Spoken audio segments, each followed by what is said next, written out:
Because basically what I'm trying to do is that I'm building this list here, so now if I happen to have a deal in this area, or maybe a block or two away, I know that I can probably give this guy a call and he might be interested in buying another property. Now, obviously, this guy only owns one multifamily property in town that I can see. Like actually, let's just do this. Let me finish taking this note. Let's throw this over here. 1 second. Let's just throw this in the CR in the end. Let the VA handle that. Okay. Let's take a look.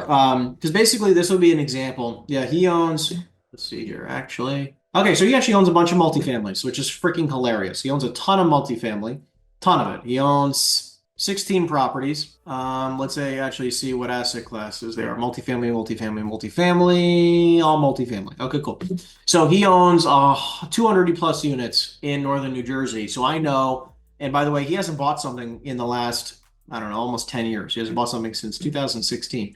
But I know that again, if I have something interesting, there's probably a high likelihood that he might be interested in taking a look at it. So this is exactly why, thankfully, like again, not backing down when someone says that. Like think about it. This assist, like what is the job here? I have everything paused. Real quick, guys, what do you think that person's job, that gatekeeper's job is on the phone? What is their job? I think that her position is to filter people like us that cold call to tell them to go, to fly away. Kindly get out of my face. Is exactly right. So they are trying to eliminate all these, cold callers, random people bugging them around selling or buying properties. Okay, because everyone in the world is trying to call them to try to sell them something. What most people do is that when they say, I'm not interested, thanks, and she's about to hang up the phone, their most inexperienced agents or salespeople will just hang up with them, right? Thank you. Have a nice day. Which, by the way, I would understand if you did that, right? No one would blame you. But the problem is when you do that, is that you miss out on the opportunity like I just had here, which is now I got the next step, which is I wanted their contact information, and I can send this person an email and say, listen, I know you get these emails all the time, but I have 3 properties in your local market where you own properties right now of people who would like to sell at below market value.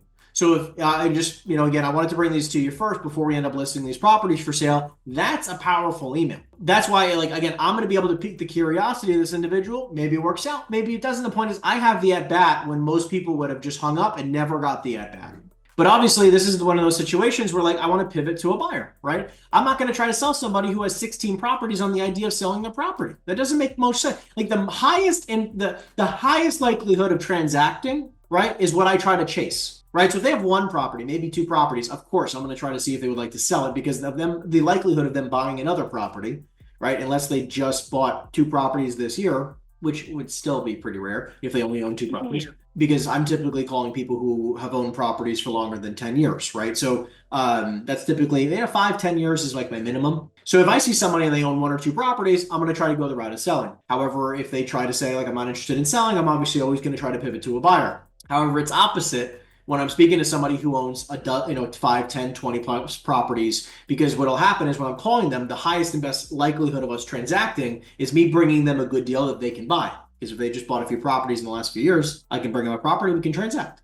The odds of them selling is going to be lower. That's why when someone owns a lot of property, the best case scenario here, the more likely scenario, is that we're going to be able to bring them a deal that they might be interested in buying, not the odds of them selling. I want to go down the path of the highest and best likelihood of us transacting together. So if that's to pivot to a buyer conversation right off the bat, we're going to do it. If it's hypothetically, I prefer a majority of the time because they own less than 5 properties, right? A couple properties. I'm going to go the route of selling first, then pivot to buyer versus going buyer route and then pivoting to seller. I just try to keep that in mind. I like to kind of be nimble. I'm not attached to a one way, fits all, right? I just like to be nimble and flowy, right? And as a salesperson, you need to be very cognizant of that. We're going to see if we can get a couple more people on the phone. And if you have any more questions, you can drop it in the chat box down below. Jacob, you were asking questions saying, how do you organize your buyer list to slam these deals? So what I'd say is when you're working with buyers, it's a very different process. What we try to do is that we organize it the best we can by as much criteria as possible. To our voicemail system. So we have first we break it down into private tags in our CRM system, which has a tagged by buyer, obviously, and then tagged by asset class that they're specifically looking for.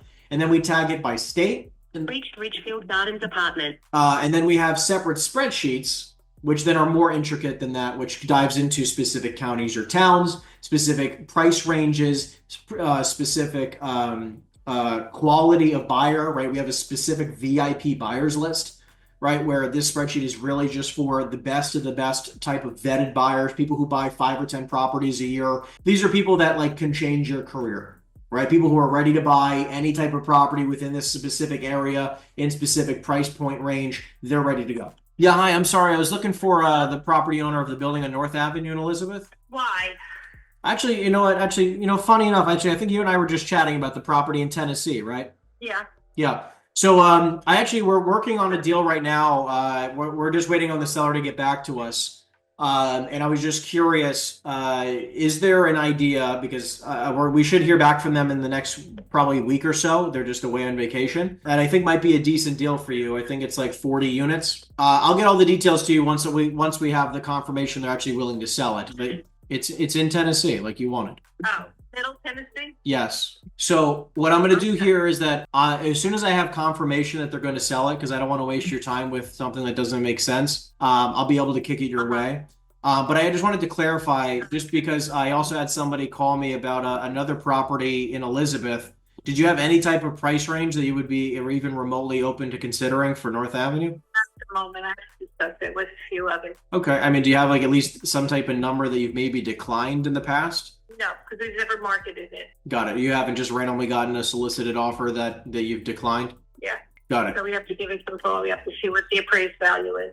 Did you want an appraiser to be? I can refer you a couple of appraisers, and you can do your own due diligence. Tell me. You let me know what you've got, and then we'll talk. I can do that. So why don't I do actually just to clarify, because I'm trying to do both things at the same time. I'm trying to get as many answers as I can for this Tennessee deal. And then how many units was North Avenue again? 11.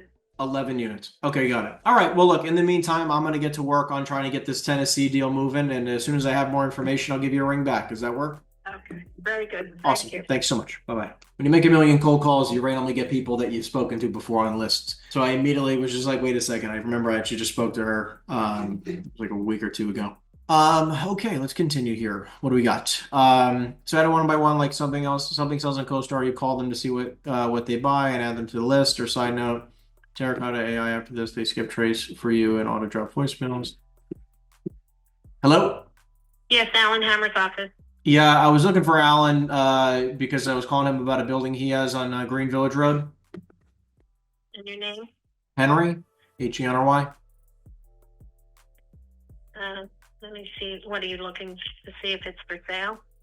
Not necessarily. I mean, I also have a few properties in the area, and I just wanted to at least chat with him and see if we can make something happen. Maybe he buys one of my properties or vice versa. Okay, hold on. Thanks. Yeah, hey, Alan. Hello. Yep. Yeah, hey, Alan. My name's Henry. I was giving you a call just because my partners and I run a small fund, and I know you own a few properties here, Green Village Road and a couple others. My partners and I are also looking to sell off a couple multifamilies, so I don't know if you're also in the market of buying more stuff or if you would even consider selling them. We're always interested in looking at something. Okay. What's your minimum unit count you'll take a look at? It really depends on the proximity to another building. That makes sense. But Mostly northern New Jersey? I am all throughout New Jersey and eastern Pennsylvania. Okay, that's fair. So multifamily. I'm just taking a note so I can send it to my assistant. Multifamily, and then do you have any other criteria so I don't waste your time with crap that you don't like? No, it's mostly better locations, but I'm in Pennsylvania, I'm in Scranton, I'm in Bethlehem, I'm in Allentown, I'm in surrounding Reading without being in Reading, I'm in Bucks County, New Jersey, I'm in Bergen County in a big way, Essex County in a big way, Passaic County smaller, Warren a little bit, Hunterdon a little bit, a lot of Middlesex, bunch in Mercer, number of buildings in Monmouth. Would you look in do you only buy value add deals or would you look at something stabilized? I just bought a brand new building in Maryland, but I'm not likely to buy a lot of brand new real estate based on the asking price. I definitely understand that. What about have you bought in Asbury Park? We don't have anything in Asbury Park. I'm in Highlands, Atlantic Highlands. I'm in Allentown, New Jersey. I'm in which is Monmouth. Yeah. I'm in Wall Township. I'm in And this is all stuff ranging from like what, like 10 to 100 units, or probably 20 to 480. 20 to 480. Okay.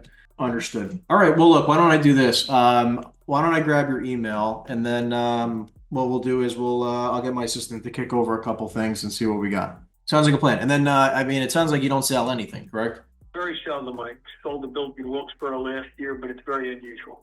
Very unusual. Okay. Well, listen, Alan, I appreciate it. You AN, right? ALLAN? ALAN. Okay, awesome. I'll put together something, and we'll kick it over to you. Take a look at it. You let me know what you think. All right? Sure. Thank you very much. Awesome. Thanks, Alan. Have a good one. So this is an exact example. This guy owns probably a few thousand units, right?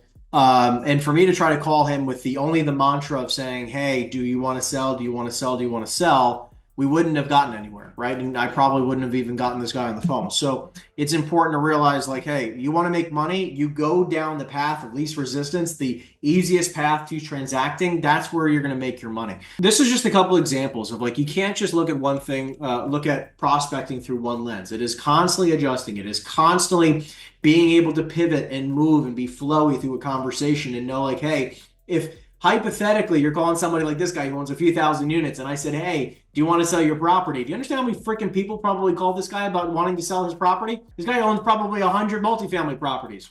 It would be really freaking stupid for me to go down that route. I'm going to be just one of the next 1,000 people who call him and ask him to sell. However, if I say, hey, I have a few off-market deals in areas in which you own property, the likelihood of us doing business, it all of a sudden goes to, 50, 80%, right? Maybe 100%, right? Like, I'm guaranteeing you, if I sent this guy a halfway decent deal in a market he likes, he's probably going to buy it, right? So the odds of us transacting in the next, call it 12, 24, 36 months is probably close to 100% if I just target properties he likes. It's a very high likelihood, all right? I don't want to say it's guaranteed, but it's definitely a very, very high likelihood, okay? Long story short, between you and I think this is the opportunity, right, of a lifetime right now. While everything's going freaking bananas in the economy, finding good opportunities in the commercial real estate business, right? Like, my team is finding some of the best deals in the marketplace all across the country. If you find good opportunities, whether it comes from you and a friend chatting, right? Like, because you're networking and you're getting referrals, or you're pounding the phones like our team does, there's plenty of opportunities for you to make money. And the cool thing also, if this guy buys a 20-unit deal, okay, which is like the small stuff he owns, a 20-unit deal in a random area in New Jersey is at least $150,000 to $200,000 a door. So if we're putting in the numbers correctly, right, 20 times, let's say at a small amount, $150 a door, that's $3 million. At even 2% commission, that's $60,000, right? So for you to make some calls to find a deal for this guy as an example, which these type of people exist in every market across the country, of every asset class, by the way, all of a sudden, every time you pick up the phone, you have the opportunity to earn an extra $60,000.